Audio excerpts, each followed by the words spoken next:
Good evening, I'm David Brown, and welcome to the season finale of the Northern Sun Experience. It's been a great season in the NSIC, from national rankings and championships to individual records and personal achievements.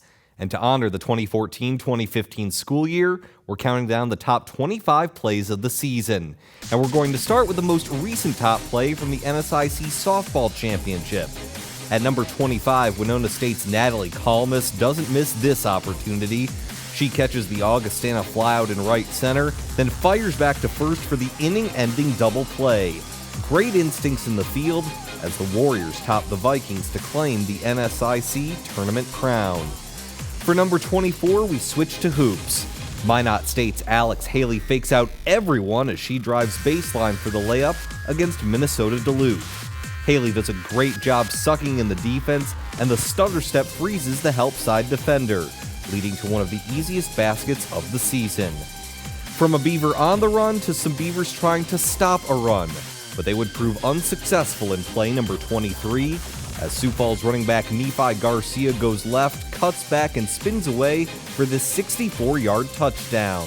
Nephi going knee-high as this run was just the start of a 130-yard-plus day against Bemidji State. This Cougar would finish the football season with 18 touchdowns, but none were more impressive than this September scamper. At number 22, it's the first of many appearances for Minnesota Duluth quarterback Drew Bauer. And believe me, considering this play is outside the top 20, bodes pretty well for his future plays on this list. All he does here is fake the run, pull back, go opposite field, and find a perfect pocket for the touchdown pass to Justin Foltz. Bauer had 40 total touchdowns this season, 25 through the air, but as a bit of foreshadowing, his other plays won't necessarily involve his passing skills. For our blackjack play at number 21, it only makes sense that a little bit of luck is involved. Minnesota State's Austin Ryder rides a Pittsburgh State defender en route to a 30-yard touchdown in the Division II playoffs. Fantastic awareness by Ryder. After catching the short curl, he spins and gets taken to the ground, but he never actually hits the ground. Ryder may have actually received a bit of a turbo boost bouncing off that corner as he races to the corner for the score. The postseason is when these types of plays matter the most, and you can bet there's more to come as we continue our countdown. Back to the hardwood for play number 20. Concordia St. Paul's Keandra Nix with the no-look, one-handed over-the-shoulder pass to Annika Whiting for the lay-in against SMSU. Like most of these top plays, there's something to be seen at both full speed and in slow motion. Nix uses just a simple flick of the wrist to find her teammate for the easy bucket. This golden play from the Golden Bears may have been no look, but there's something sweet about seeing it over and over again. The NSIC basketball tournament produced some classic last-second semifinal matchups, and one of the two-game winners checks in at number 19. Augustana's Dan Jansen hits the driving runner with 2 seconds left in overtime to top Northern State. In a physical, back-and-forth affair, it was Jansen who provided a steadying force for the Vikings, and he used his size and strength to seal the win for Augustana. The Vikings would end up taking the NSIC tournament crown, but they don't even reach the championship without Jansen's heroics at number 19. Well, we've seen the first 7 top plays of the year. When we come back, it's plays 18 through 13. Where does our only volleyball play come in on the final rankings? Find out next on the Northern Sun Experience. The Northern Sun Experience on Midco Sports Network is presented by CU Mortgage Direct LLC, Sanford Health, and Dakota Land Honda.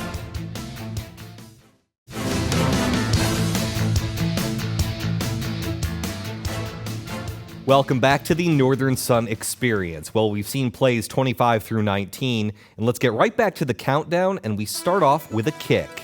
At number 18, we have one heel of a goal by Minnesota Duluth's Maureen Stormont. After the corner pass, she uses her back heel to slide it through the net. Who says you can't teach a Bulldog some new tricks?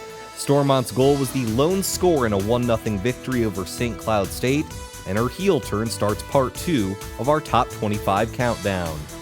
Stormont's goal deserves applause, but let's give a hand to a handy play from Concordia St. Paul quarterback Jared Russo at number 17. The Golden Bears pass is deflected at the line, but he catches the ricochet and runs it in for the touchdown. If you're a Minnesota Vikings fan, it's shades of Brad Johnson's pass to himself back in 1997.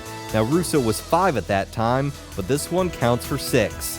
Great awareness after the initial bat down, and Russo powers his way to the end zone in a play that originally looked like a dud, but turned golden for the Golden Bears. From a sweep play to a sweep play, number 16 pulls everyone to the right except Drew Bauer. The UMD quarterback makes his second appearance in our countdown, catching this jet sweep pass from Nate Ricci. Check it out again. Ricci draws the entire MSU Moorhead defense over, giving Bauer more than enough room to catch the touchdown. I have a feeling you'll be seeing a similar play like this very soon on our countdown. We stay with Minnesota Duluth for play number 15, only this one's on the volleyball court.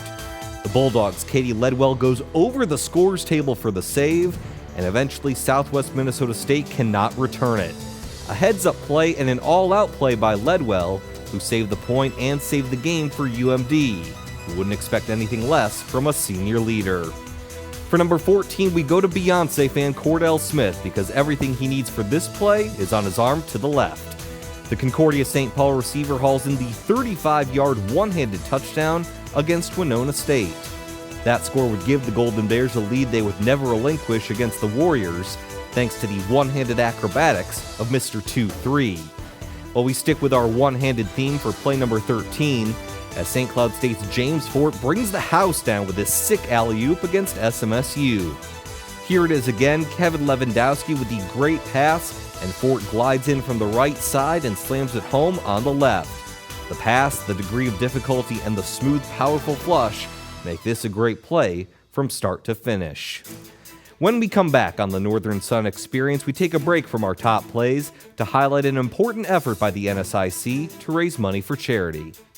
The Northern Sun Experience on Midco Sports Network is presented by CU Mortgage Direct LLC, Sanford Health, and Dakota Land Honda.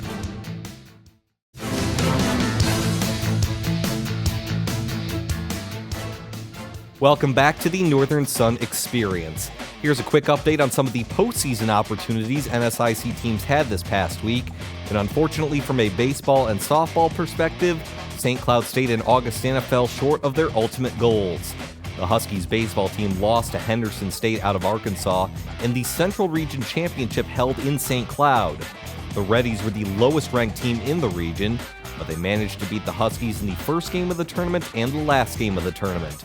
St. Cloud State finishes just short of the Division II World Series with a record of 54-5. Meanwhile, Augustana softball is experiencing deja vu, and not the good kind. The Vikings, who were hosting the Super Regionals for the second straight season, lost in the Super Regionals for the second straight season. They fell to Central Missouri, who took the first 2 games of a 3-game set. Augustana finishes the year at 53-11, and despite falling short of their World Series, a big congrats to both the Vikings and the Huskies on their tremendous respective seasons. Well, let's get to some positive news off the field. Every school in the NSIC has a Student Athletes Advisory Committee, and before the school year started, each committee set a goal to participate in the Make-A-Wish program and raise $16,000. That's $1,000 from each school in the conference. Now, numbers are still coming in, but it appears that goal has been met, with Minnesota State being the top fundraiser.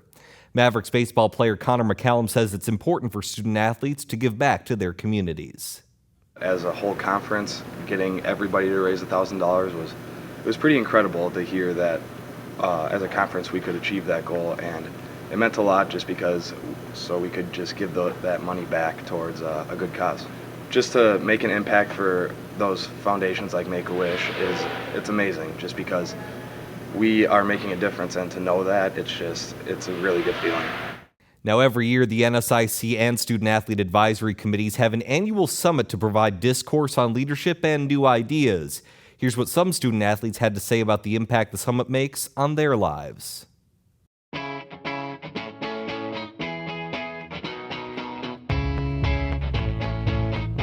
The NSIC has hosted 5 SAAC Summits. May of 2015 will be our 6th. The summit is hosted by the NSIC along with member institutions and funded by the NCAA Grant Program. SAAC Summit was a really cool event that I think has definitely helped me develop into a stronger leader.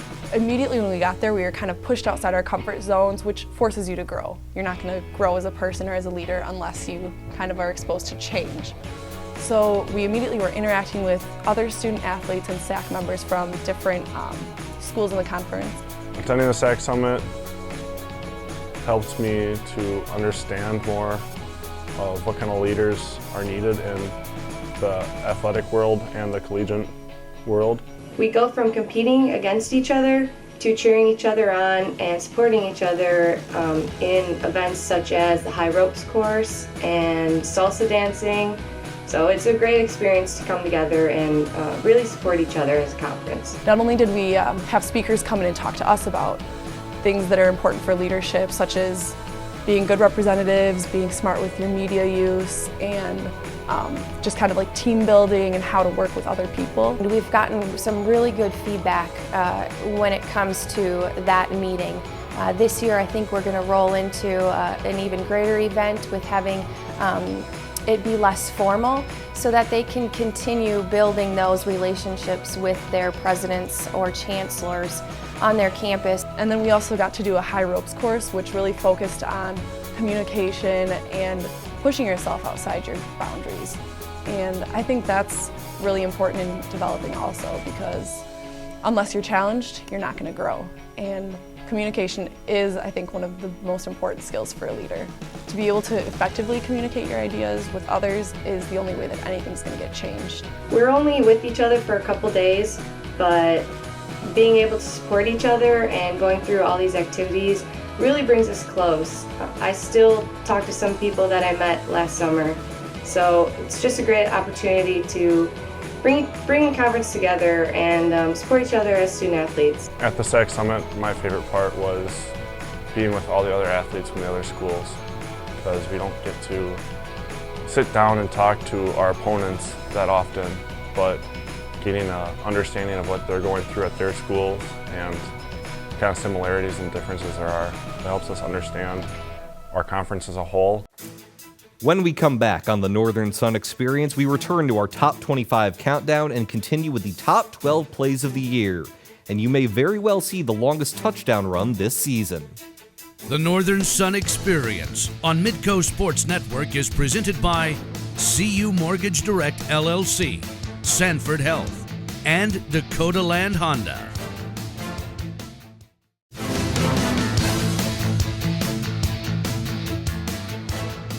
Welcome back to the Northern Sun Experience. We're more than halfway through our countdown as we approach the top 12 plays of the year.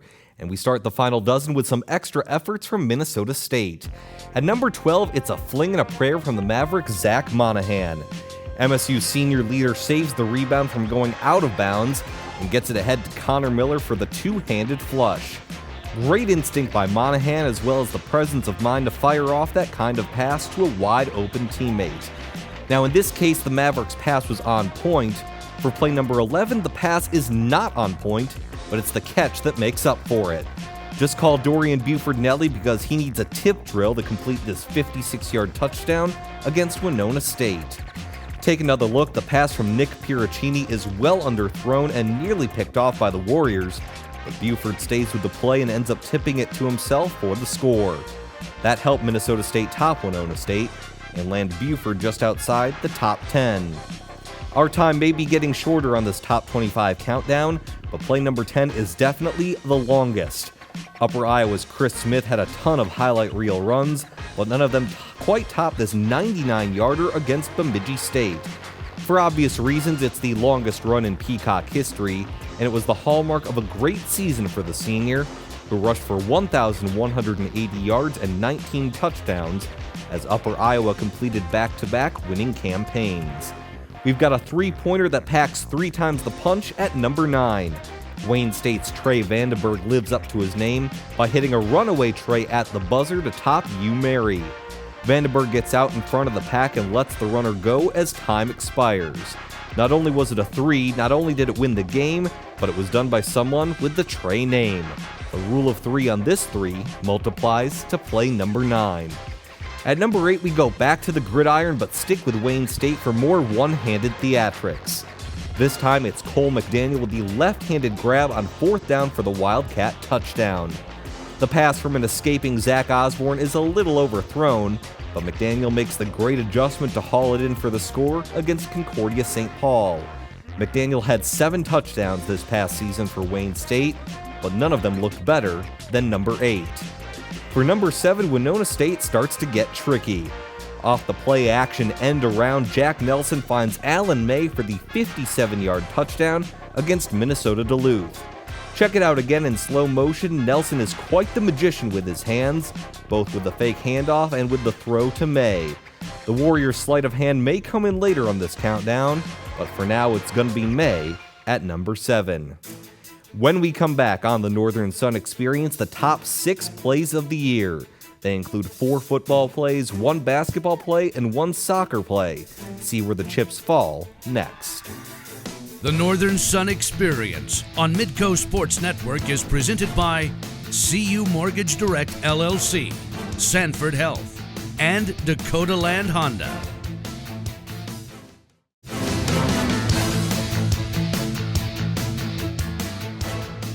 Welcome back to the Northern Sun Experience. Well, the moment has arrived, the top 6 plays of the entire 2014-2015 NSIC season. Now, I'll admit the top 3 were incredibly difficult to pin down, but in the end, precision, timing, and circumstance dictated the top spot. But first, we've got to crawl our way up from number 6. And falling just outside the top 5 is Winona State's Statue of Liberty remix against the University of Mary. Jack Nelson with the handoff to Theo Burkett, who weaves his way in for the touchdown. It looks slick in real time, but even better in slow motion. Watch as Nelson's fake pass to the left goes down into his left hand in order to hand off to Burkett. While it may not have been reflective in their win-loss record, Winona State's creativity was always near the top. That makes back-to-back plays showing off the Warriors' play action. Jack Nelson and Theo Burkett combined for play number 6. We stay with Winona State as we enter the top 5, and we technically stick with football, only the European kind. In overtime, the Warriors' Madeline Jansen nails the corner kick on a sick bend to the top left corner. Forget bend it like Beckham, bend it like Jansen. This walk-off goal gave Winona State a 1-0 victory over Minnesota State Moorhead. The precision, the accuracy, and most importantly, the result make this the best soccer play of the year and the 5th best play overall. For number 4, we go back to the first week of the football season. Augustana's Matt Gary tiptoes just inside the end zone for the touchdown against Minnesota Crookston. You want to talk about pinpoint accuracy, Gary knows just when to get his feet down for the score. A great pass by Trey Hyde, a better catch by Matt Gary, and the 4th best play of the NSIC season. For play number 3, Minnesota Duluth quarterback Drew Bauer makes his 3rd appearance on the countdown. Play action and then the fake option, the spin, and Bauer splits the defense for the touchdown. Take another look, Bauer gets the Concordia St. Paul defenders on their heels with the fake option, and he takes advantage by charging full speed ahead to the end zone. I have a feeling that like Jack Bauer, Drew Bauer's got one more trick up his sleeve, but for now this fake is very real at number 3. Our number 2 play of the year is this wild sequence in the NSIC basketball tournament semifinals. Minnesota State's Zach Monahan hits the go-ahead 3, but Minnesota State Moorhead's Jordan Reaver goes the length of the court and hits the off-balance runner for the win at the buzzer. From near victory to heartbreak, Monahan's 3 left just a little too much time for Reaver, the co-NSIC player of the year, as he goes coast to coast. After the game, Reaver said the Dragons go over similar situations in practice and call that play win the game. And while Minnesota State Moorhead would eventually fall in the conference championship to Augustana, they rebounded to take the Central Region title on the same Pentagon floor and advanced to the Elite 8 for the first time in school history.